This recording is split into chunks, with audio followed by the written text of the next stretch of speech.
Programa PubliRio Online. Apresentação, Silvio Barbosa. Olá, meus amigos e minhas amigas. Mais uma vez aqui pela TV Max, canal 25 e 525 em HD da NET, nosso programa entra no ar. Depois ele converge para as mídias digitais. Ele vai para o YouTube, Facebook e Instagram.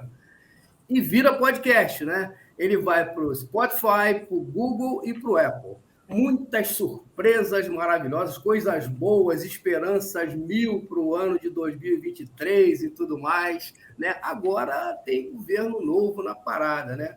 Aí eu liguei para um amigo, né? Um deputado seríssimo, foi candidato a governador do estado, já falou no nosso programa, e ele deixou de se candidatar a deputado federal, que ele ganharia mole, né? Para ser candidato a governador do estado do Rio de Janeiro. Eu vou trazer aqui para vocês, para a gente bater um papo, o nosso amigo lá do Partido Novo, né? Esse partido que é seríssimo, né? O nosso deputado Paulo Ganimi. Ô, Paulo, tudo bem, Paulo? Como é que tá Brasília, rapaz? Me conta lá. Tudo Tudo bem? bem, Silvio? Prazer estar aqui de novo com você. Bom, Brasília foi quente essa semana, né? Teve votação importante, e tem aí também a expectativa, né, do início do ano novo, do novo Congresso e do novo governo, né? Inclusive já com algumas nomeações de ministros, mas o que bombou mesmo aqui essa semana foi a votação da PEC, né, da transição, que na minha opinião é a PEC do rombo fiscal, e também o aumento salarial aí de políticos, deputados, senadores, presidente, ministro da STF, tudo isso aconteceu agora no apagar das luzes. Né? Mas governar não é você tentar governar com o dinheiro que você tem em caixa, porque, pelo que eu estou vendo aí, Paulo, eles estão aprovando 160 e tantos bilhões de reais para os próximos anos, né? E o problema não é nem os 160 e tantos bilhões, é o seguinte: será que esse dinheiro vai chegar mesmo para a finalidade que é verdadeira? O que você acha, Paulo? Pois é, Silvio, eu acredito que não. Na verdade, o tema é grave, até não só pensando em 2023, mas por conta da seriedade que o país deveria ter. Então, quando você fala deveria governar com o dinheiro que tem, eu queria lembrar que em 2016, o Brasil, no meio de uma crise fiscal, aprovou um negócio chamado teto de gastos, que passou a valer a partir de 2017, que ele só permitia aos futuros governos gastarem o que gastou no ano anterior, corrigido pela inflação. Isso deveria valer por, no mínimo, 10 anos, de 2017 a 2027. E a gente está agora acabando com esse teto de gastos, no meio do caminho, que seriam 10 anos prorrogáveis por mais 10, então metade do caminho, ou 25% do caminho, dependendo do que você considera, e o Brasil está dizendo, olha, isso aqui não vale mais. Mas por quê? Não é porque precisa, como você falou, é porque tem um interesse político. Tem uma parte que vai ser usada, sim, para ajudar as pessoas, mas não justifica, até porque daria para gastar bastante reduzindo despesa. Você não precisa, né, quando você está em casa e você fala assim, opa, peraí, eu tenho um salário que é X e eu quero viajar, quero comprar um carro novo, quero comprar uma roupa nova, você não chega e fala assim, opa, peraí, eu vou gastar mais. Você faz o contrário. Pô, vou dar uma economizada, vou jantar menos na rua, vou diminuir a conta de luz, parar de usar o ar-condicionado. Você economiza para poder gastar mais. Né? Ou, que poderia ser o caso também, conseguir um novo emprego, um aumento, uma promoção. Mas o Brasil não, falou o seguinte, olha, eu gasto muito já, mais do que eu deveria, e eu agora vou dizer que eu posso gastar mais, mesmo sem poder. Caramba. Então, é uma irresponsabilidade enorme o que está acontecendo. Eu fico com muita preocupação com o futuro do Brasil, a economia do Brasil em especial, porque isso aí tem custo. Né? Não é uma coisa simples de ver, a população demora a perceber, mas daqui a pouco está todo mundo dizendo assim, a inflação está alta, os juros estão altos, por que será? Aí, aqui está parte da resposta. Não, de cara, você vê que foram 900 pessoas para a transição. Isso foi, de repente eu estou falando errado, estou falando bobagem, a população aqui acha muita gente, mas para vocês aí, para você que é político, tinha que ser 900 pessoas para cuidar de uma transição dessa? Não, a gente demais, até se você olhar o número de ministérios, vai ser recorde, né? 37 ministérios. E por aqui que é isso? É para acomodar amigo, para acomodar parceiros políticos. Não é porque precisa, é porque tem que encontrar lugar para colocar as pessoas para trabalharem, porque se comprometeu com essas pessoas ao longo da campanha. Então, assim, não é, isso eu posso garantir, não é com o objetivo de ajudar a melhorar a vida das pessoas. Terrível isso, rapaz. Você sabe, eu vou chamar aqui, o Ganime, tem um empresário aqui da região, daqui do Recreio da Barra, que é o Jorge Baker. Eu quero ver, ele quer fazer uma pergunta para você. Não, eu quero fazer uma pergunta para o deputado. Então, eu quero colocar ele aqui no ar. E aí, Jorge, tudo bem, Jorge? Como vai? Tudo bem, tudo bem, tudo bem. É um prazer enorme estar aqui com vocês, né? Deputado, o senhor está aqui diante de um eleitor seu, né? As propostas eram muito interessantes. Infelizmente, a gente caminhou, enveredou aí para um lado que o empresariado, né, pequeno como eu, está bastante preocupado. Empresas como a minha, pequena, dependem muito de linha de crédito barato. E quando a gente vê esse time novo entrando em campo, a gente fica muito preocupado, porque há um discurso, né, de a coisa seguir para o social, que realmente é muito bonito e tudo mais, mas quando a gente vê o que o senhor acabou de dizer, né, um número enorme de ministérios sendo criados aí, meio que sem critério, né, para acomodar, para apadrinhar pessoas, isso tudo preocupa muito, porque o dinheiro já é escasso, e a partir do momento que engordam demais esse boi, né, vamos chamar assim, vai faltar em algum lugar para alguém.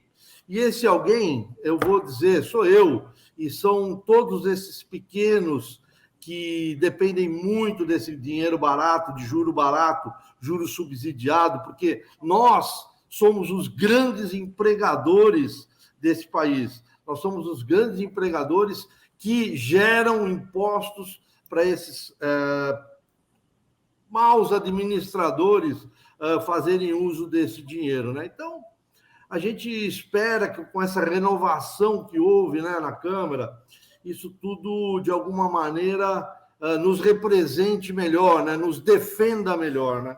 Gostaria de saber se o senhor comunga comigo nessa opinião, né, nessa situação, né, de que os pequenos é que sustentam essa farra, e esses pequenos é que são maltratados por políticos ruins, como eu acredito que estão aí em voga e entrando numa situação. O que está saindo tentou enxugar a máquina de uma maneira, não sei se correta ou não sou do ramo, né? O senhor pode dizer melhor que eu, mas o que está entrando está realmente já deixando claro ao que vem. Então, Jorge, eu concordo praticamente com tudo que você falou, né? Só tem um adendozinho que eu vou fazer no final, eu vou deixar para o final, que talvez seja a nossa discordância. Com certeza, o empresariado e o pequeno é quem mais gera emprego, é quem mais luta e briga por tudo, mas o grande também, muitas vezes, é importante para a economia. Então, eu acho que quem gera emprego e renda não tem que ser tratado como inimigo, né? A gente vê até por uma estratégia política de ocupação política, é uma estratégia nociva, não é por acaso, justamente é criar essa briga, né? É aquele dividir para conquistar, em que você coloca o proletariado, o trabalhador, como inimigo do empresário, do empreendedor, e que não é, na prática não é, né? O seu funcionário, com certeza, tem você como um parceiro, porque é você que gera emprego e renda para ele, e vice-versa, você precisa dele para trabalhar, né? Então, essa relação de briga entre classes é algo criado e estimulado justamente pelos partidos que se dizem socialistas, comunistas, porque isso faz com que a briga deles, a luta deles, tenha mais relevância. E aí, o que a gente vê hoje? Né? A volta de um governo que sempre priorizou quem? Os grandes empresários, mas não os bons empresários, mas aqueles que precisavam do Estado para se sustentar da forma nociva. E eu tenho muito medo que a volta desse governo volte a ser aquela volta do capitalismo de compadrio que a gente viu no passado e que deu no que deu, né? Nas grandes crises em que os grandes empresários que tinham acesso ao poder iam lá no BNDES, por exemplo, e conseguiam créditos absurdos. E você falou bem, uma coisa que é importante a população entender, quem não entende tanto economia, é que no momento em que você dá crédito subsidiado, por exemplo, para uma grande empresa, para uma JBS, para uma grande empresa, o pequenininho vai pagar mais caro, não vai sobrar dinheiro para ele. Consequentemente, o acesso do pequeno ou do médio a linhas de crédito baratas diminui.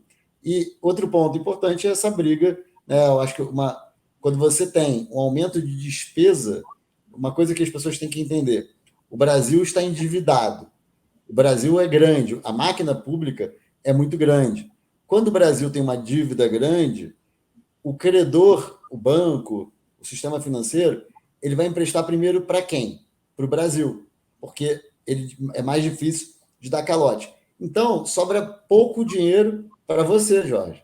Então, quanto maior a dívida pública, além da falta de credibilidade, além de tudo isso, sobra menos dinheiro para os bancos, para o sistema financeiro, até mesmo para a pessoa que investe em negócio. Né? Você vai pensar, peraí, a letra do Tesouro paga com segurança e paga bem e paga uns juros altos, para que eu vou emprestar para o fulano que tem um pequeno negócio, que o risco dele quebrar é maior? Então, tudo isso que a gente está falando aqui até agora faz com que os juros, e, consequentemente, o acesso a capital e a geração de emprego e renda, né, que o empresariado pode gerar, diminua. Essa é a realidade.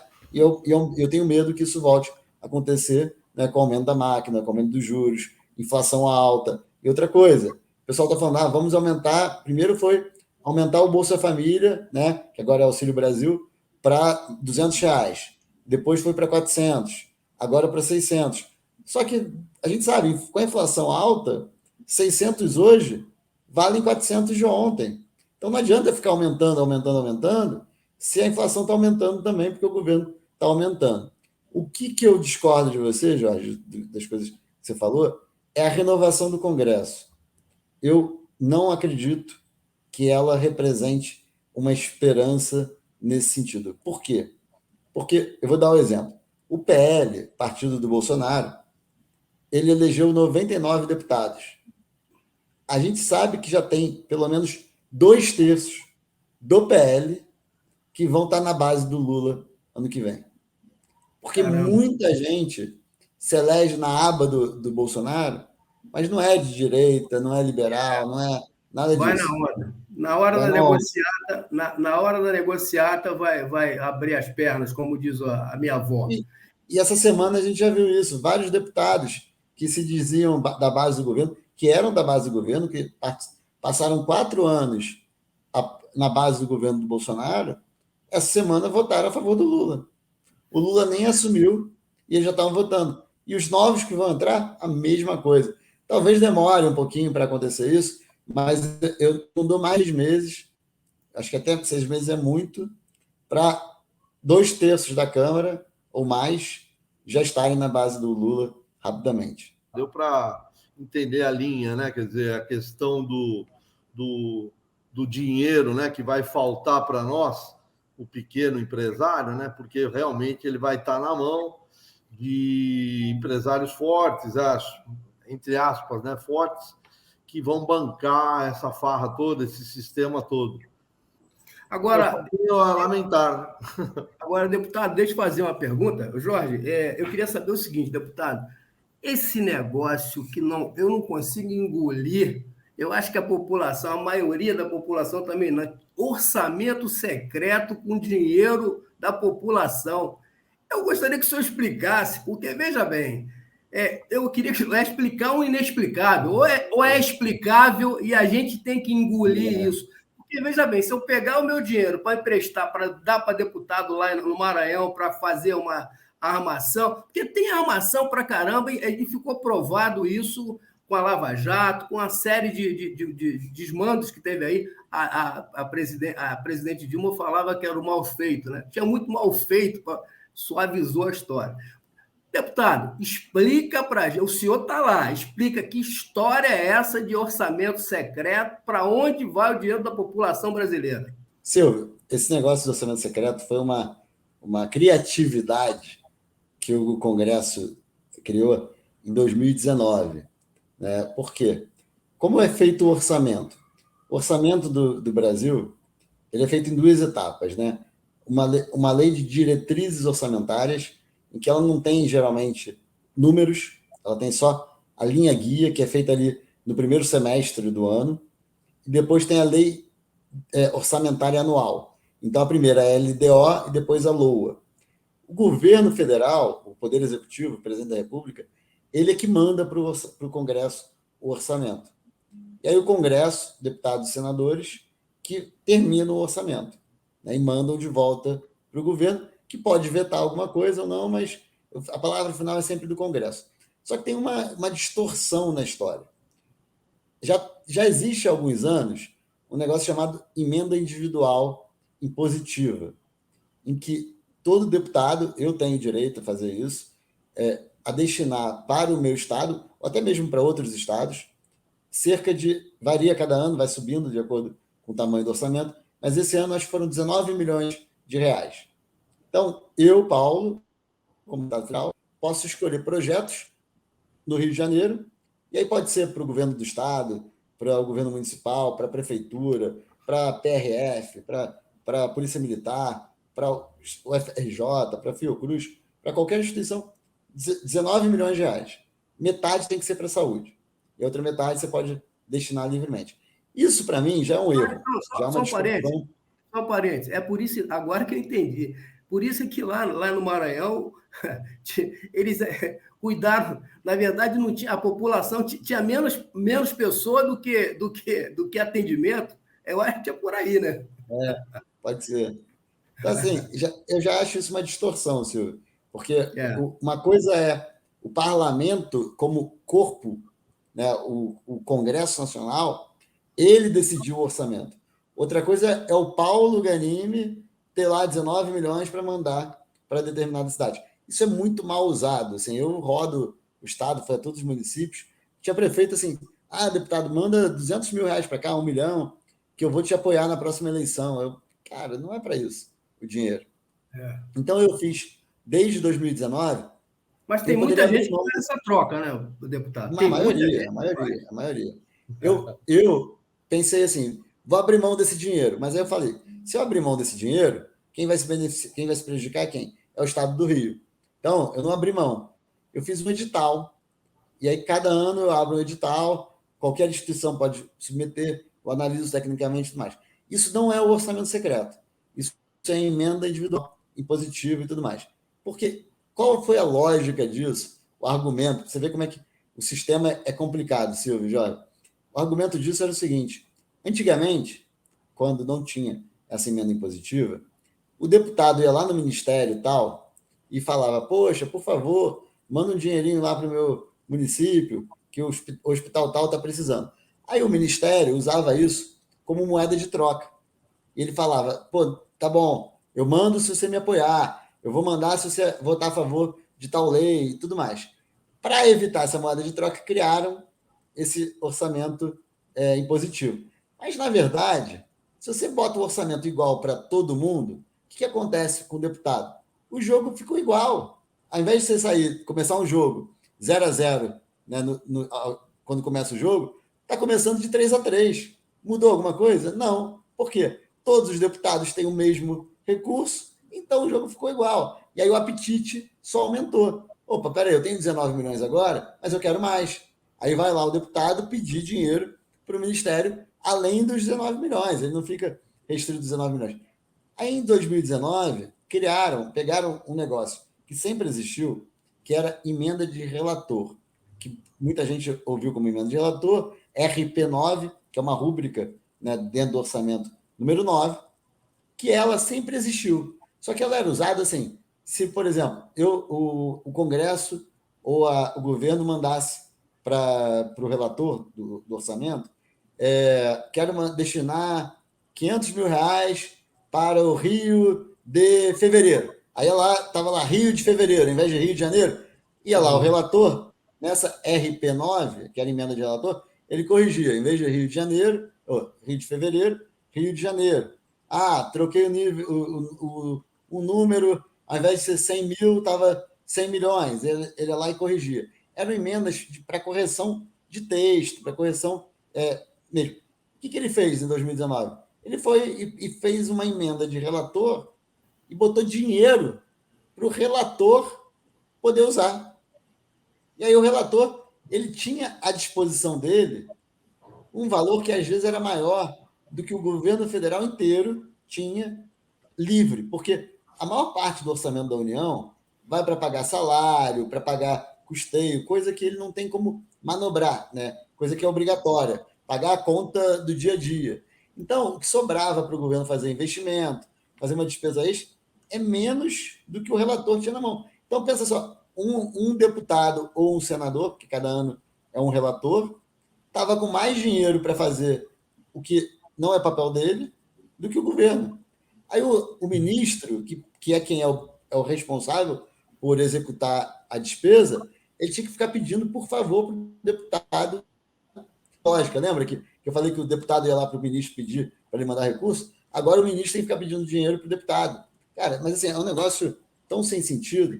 Mas a história de você não, mas nessa história parece que tem que o deputado pode pegar o dinheiro e não sai o nome do deputado. O cara chega lá, pega 1 bilhão e não fica na conta do cara. Como é que é isso? Aí. Na verdade, não é na conta dele, mas ele manda para o partido que administra, não é, deputado? Não, é o partido. Não é o partido. É o deputado. É o relator do orçamento. O relator, perdão. O relator do orçamento. Assim, quem é o relator? Todo ano tem um relator diferente. Um ano é um deputado, outro ano é um senador. Um ano é um deputado, outro ano é um senador. Mas na prática, Jorge, quem define isso não é nem ele, não é o relator. É o presidente da Câmara, o presidente do Senado, um grupinho político que tem muita força, e esse cara usa isso politicamente. Então, como é que funciona? Ele não fica com todo o dinheiro. Chega lá o deputado X e ele fala: vocês querem que eu vote a favor de tal projeto? Então manda aí 100 mil para mim. Por isso que é secreto. Porque todo mundo sabe quem é o relator, mas ninguém sabe quanto desse dinheiro foi para cada deputado ou para cada lugar. Entendi. Entendeu? Então, quer dizer que tudo ali foi errado? Não. Não quer dizer que todo o dinheiro do orçamento secreto foi usado para corrupção, foi usado para sacanagem. Não.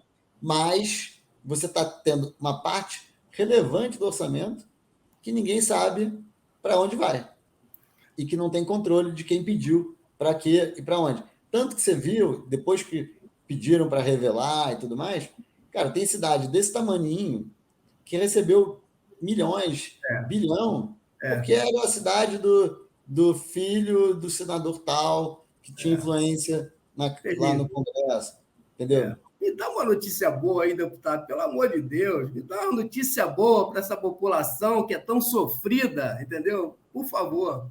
Olha, notícia boa tá difícil. Eu vou dar alguma coisa aí.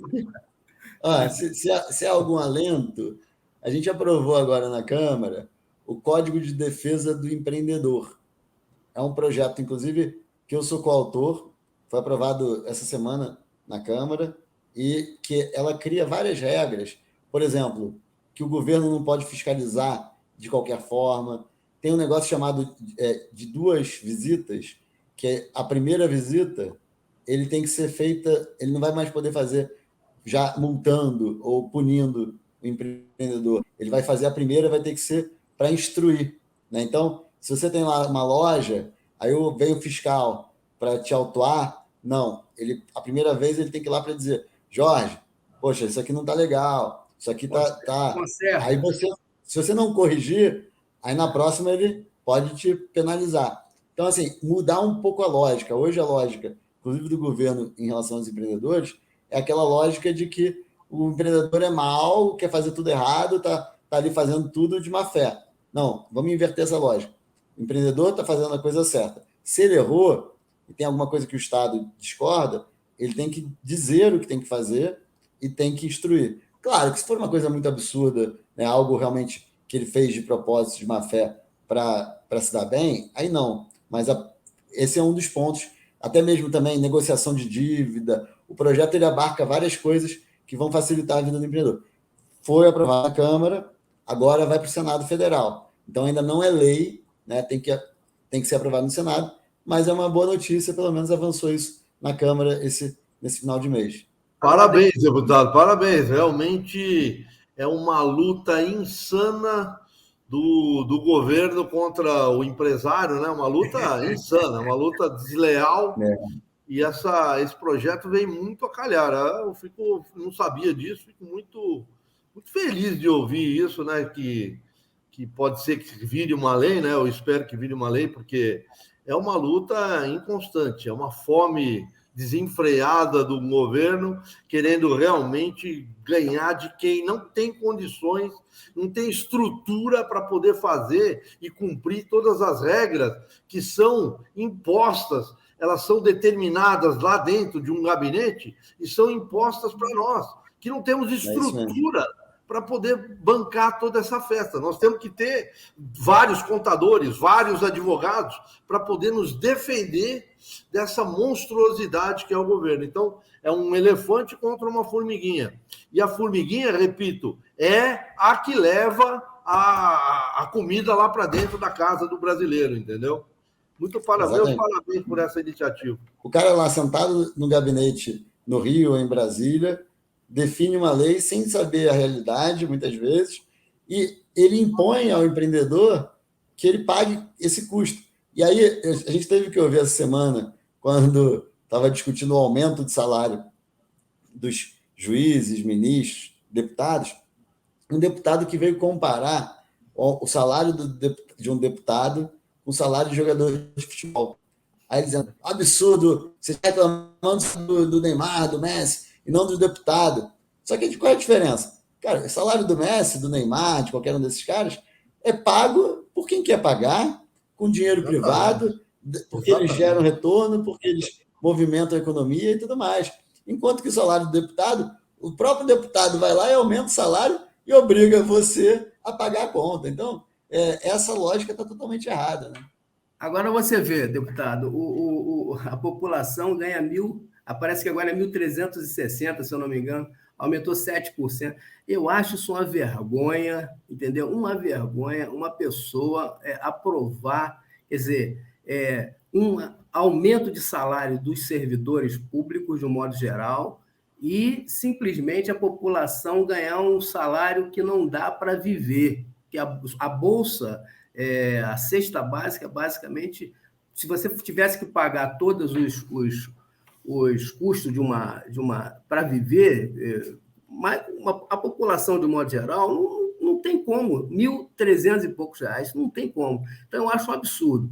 Mas a gente vai ter que terminar o nosso programa, porque a gente já está bem lá na frente, e eu quero agradecer a presença do deputado federal Paulo Ganimi, que foi candidato a governador do estado de... Agora ele vai ficar em casa ou vai ficar no partido, lá no Partido Novo, trabalhando também, mas espero que você volte logo, Ganimi, porque a gente precisa de deputados como você para nos ajudar lá no Senado, lá na Câmara Federal. Já tô, de repente, até te colocando numa situação, profetizando o Senado Federal, hein?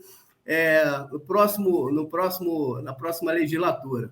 Então, eu te agradeço imensamente. Quero agradecer também ao amigo Jorge Baker, né, que é empresário aqui da área do Recreio da Barra da Tijuca. A palavra é sua, final, deputado. Obrigado, Silvio. Obrigado, Jorge. Prazer estar aqui com você de volta. E, Jorge, obrigado pelo voto aí que você anunciou aqui. E estou à disposição, Silvio. Valeu, Jorge. Obrigado, gente. Muito obrigado. Obrigado pelo convite. Foi um prazer participar. Deputado, estamos juntos aí. Se precisar de um apoio aí, de um consultor, de um pequeno sofredor aqui, pode contar. Eu tenho muita dica para dar. O defeito dele é que ele é palmeirense, mas o resto está tudo certo. Ele é paulista. Palmeirense está bom. É irmão do Vasco. Seu vascaíno. É o campeão brasileiro. Tá bom. Obrigado. Grande abraço a todos e até mais. Tudo de bom. Obrigado, hein? Um abraço. Tchau, tchau.